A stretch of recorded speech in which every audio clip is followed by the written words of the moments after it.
right, we're back. The chicken is off the grill, and Chef Randall, I notice it looks a little. It is a little dark. What I might call burnt. Okay, and I'm not right. No, it's a good question.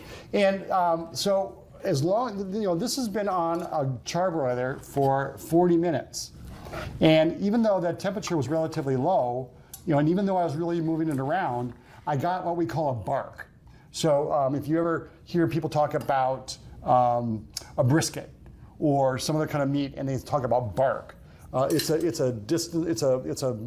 it's smoke and some other things that are impacting the skin and outside of that meat. But it doesn't indicate that the whole bird is burnt. No, not at all. I mean, because I cooked this to actually 165, So I mean, internally we're right where we need to be. It's a constant struggle, at least for me and maybe others out there, that you try to get it looking just as tasty, right? And sometimes that can be a challenge. Well, I mean, if you look in the interior of it, I mean, it's still it looks very good, very juicy and things. So, and the thing is that as we cook chicken for the length of time that it is on a charbroiler, you need to moderate that heat. And so some people might use an indirect method, especially if you're using like a charcoal or something like that, where you have the fire is kind of outside the middle of the grill, so it's on the outside. If you have the ability to, regulate the burners and things like that, then you can also do it that way. I notice how easy it is to cut. Well, I didn't enjoy it. I know, but I mean, unlike the backbone, right? But I'm just saying that it's just so easy to move through it and get it ready for preparation. Right.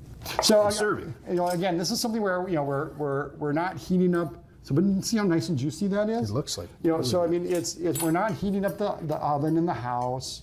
We're not. It's just a way of being able to prepare something, without having to, you could be outside and things like that. And then, look, there are home pit masters that would love to get their hands on things like this. And I taste our Northern Prairie rub. That's really good.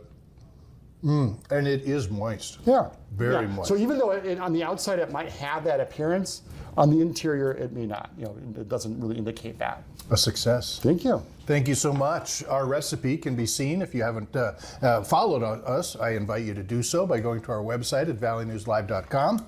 As I said, this recipe will be on there, as will be others that we have worked on.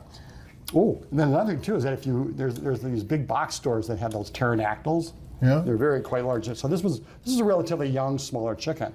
But some of those bigger chickens, perfect way to cook a large chicken like you might get at a place that has a warehouse club, shall we say. Very cool. There we go. Chef Randall, thank you so much for your insight and your expertise. Thank you for joining us, and we sure hope that you're back again for our next episode.